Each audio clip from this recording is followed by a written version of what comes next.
अस्सलाम वालेकुम, मैं हूं चौधरी मुबशर अब्बास। आप देख रहे हैं now news.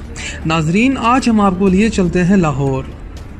CCPO Lahore Zulfiqar Hamid की तरफ से पुलिस फोर्स में कोरोना वबा से एहतियाती तदबीर का सामान तकसीम किया गया है। पुलिस एहलकारों में 3 lakh mask, 48,000 hand sanitiser, 20,000 face shield की तकसीम का अमल शुरू किया गया है। लाहौर पुलिस में इससे पहले 90,000 मास्क और 7,000 से ज़ायद फेस शील्ड की तकसीम की जा चुकी है। बगैर मास्क किसी भी शहरी को पुलिस सर्विस फराहम नहीं की जाएगी। पुलिस फोर्स की वेलफेयर के लिए हंगामी बुनियादों पर काम किया जा रहा है।